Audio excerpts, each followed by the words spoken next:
Okay, so thanks, Tim, for the introduction, and also I would like to join the other speaker for thanking the organizer for putting together such a nice workshop. So today I'm going to talk to you about a motivation that is driving us to build a new experiment at the Fritz Institute in Berlin for controlling chemistry using optical cavities. So we want to trap molecules inside optical cavities and see how strong like molecule coupling can affect chemical reaction.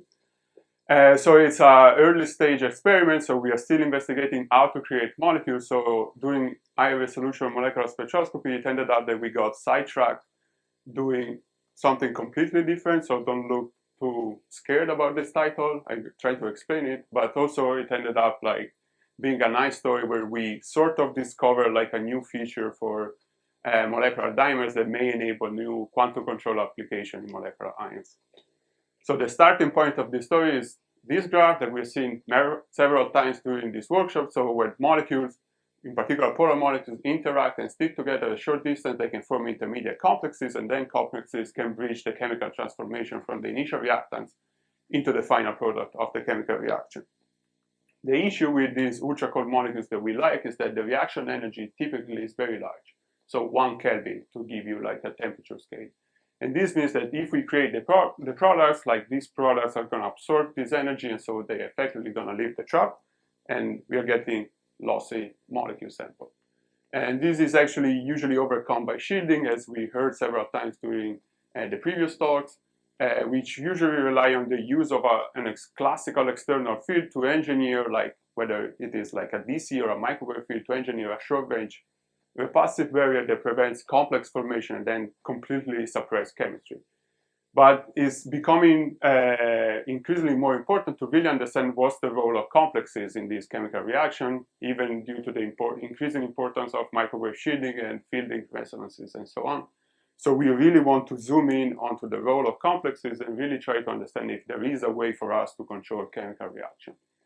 And among the very disturbing features that complexes have, like one that was actually pointed out by several people in the audience, is that these complexes strongly absorb photons from the optical dipole charge that we like to trap this stuff in. And as a result, no matter what the chemical stability of our species is, these complexes this results in strong two-body losses of molecules from the trap. And this problem actually is what is driving us to use cavity to control chemical reaction. And the inspiration comes from a very different field, the field of polaritonic chemistry that was essentially pioneered by Thomas Haber in Strasbourg.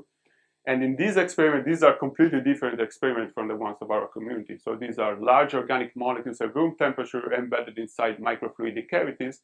And when the cavity resonates with selected electronic or vibrational transition of the molecules, strong modification of the chemical reaction are measured inside the cavity. So this is more or less akin to shielding, but the nice effect that we want to exploit is that this happens without driving the cavity. So in principle, complexes can survive. So there is no actual light field that is driving these chemical differences. The only thing that happens is that the 0-point fluctuation of the electromagnetic field are responsible for this to happen. And when you want, though, the problem with ultracold science is that we like to think that our systems are strongly interacting, but with respect to chemical interaction scale, so the binding energy, our interactions are usually very weak. And so we need to reverse engineer the problem. Unfortunately, some people in the audience, Misha in particular, like pointed out that there is a new class of chemical reaction where the reaction energy is actually small. These are so-called isotope exchange reactions that involve the collision of ground state molecules composed of the same atomic species, like for instance, rubidium-2, where one isotope can transfer to the other back and forth, and the reaction energy is only of the order of 100 megahertz, or in temperature terms of the order of millikelvin. So ideally, you can hope to have reaction products that are still trapped, but in particular, like when you compare this to typical value of light molecule coupling that you can achieve in ultracold apparatuses, now you have a system that is actually a reaction landscape that is actually dominated by light molecule coupling. And this is a very general feature. Like you can do this with lithium, you can do this with rubidium-2, but one can never dream too much. So yeah, I know that sounds, but we want to do this with complex magnetic molecules. So in particular, chromium is very appealing for physical chemistry. It's actually the chromium dimer is one of the standards where to test the golden standard of theoretical chemistry. But there is also you can produce chromium in the say apparatus of dysprosium, and so why not? The basic idea behind all of this is that now you have a knob to really control the flow of the full reaction landscape. Ideally, you want to shift up and down the relative position of reactants over products. So maybe, fully suppress chemical reaction, but as we were seeing together, like from Christiane's talk, you can use light molecule coupling to really redirect the branch invasion of a chemical reaction in different rotational vibrational states. So we started to tackle this problem. So we built a preliminary apparatus where I'm very happy to report that we successfully created the first magneto-optical trap of dysprosium in our department. That's the good news. The bad news is that now we have to make molecules out of it. And as you can imagine, there is not a lot of ab initio calculation on dysprosium 2, and probably for many years to come. That's my understanding talking to me now.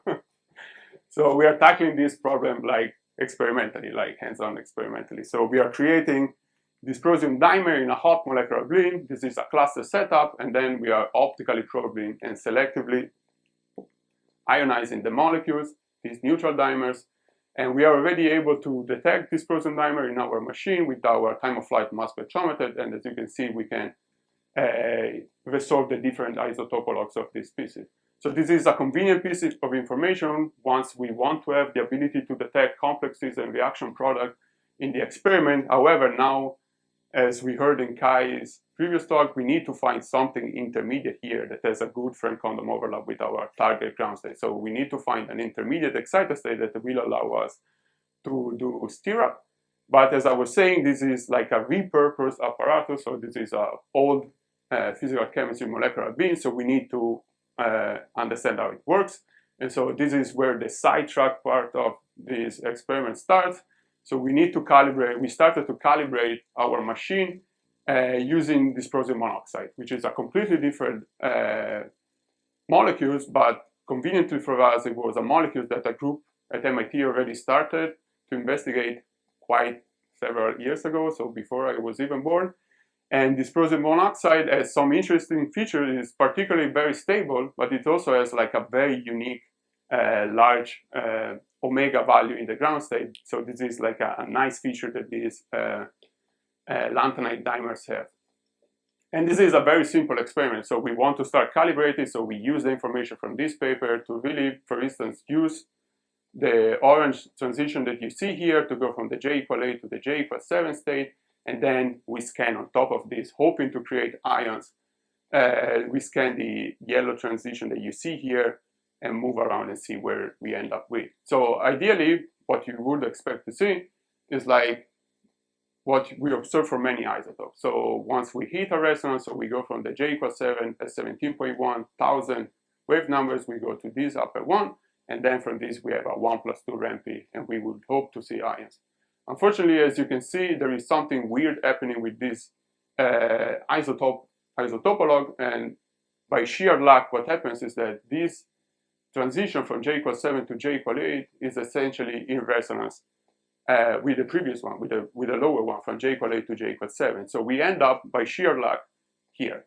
And so now that we have this, now we have actually the ability to now be able to explore with a yellow laser what happens next to the ionization onset. And the situation, unfortunately, doesn't look better.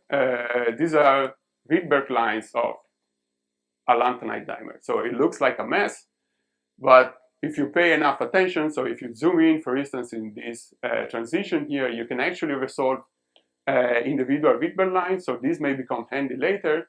But the nice thing here is that, surprisingly, despite this complexity, the large orbital angular momentum of the dysprosium oxide makes this Rydberg series that we can identify almost with zero quantum defect, because these are core non-penetrating Rydberg excitation, and so the quantum defect is zero. So effectively, what we can do, for instance, the most simple thing is determine very precisely the ionization energy of this dimer.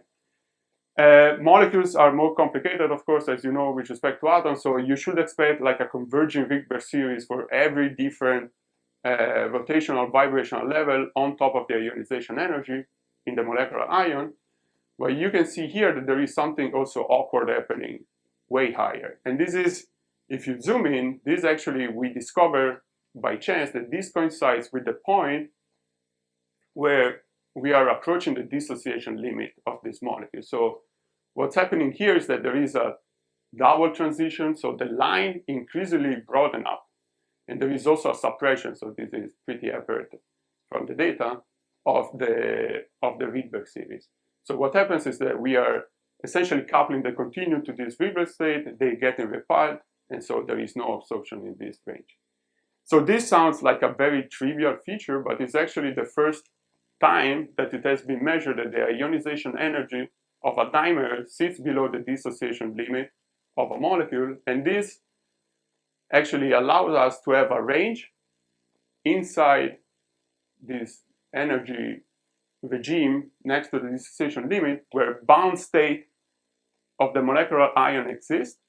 And as you can see, probably this molecule is extremely complicated, so by sheer luck, again, we have some of these bound state very close to the ionization energy of the molecules, and so we can really drive selective in a quantum controlled fashion, like optically drive transition that allow us to create molecular ions in a single quantum state. And there is like a larger class of actually of this dimer that is probably relevant also, as Luke was talking about, for eEDM searches that may exploit this feature to create, like with almost 100% efficiency, target molecular ions in a single quantum state.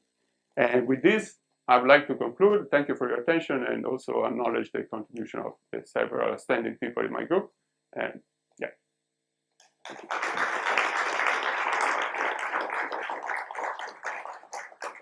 Thank you very much. Are there any questions?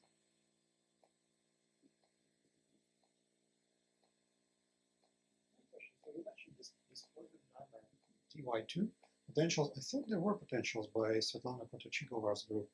So they were published and Franco presents were calculated. So what's up with it?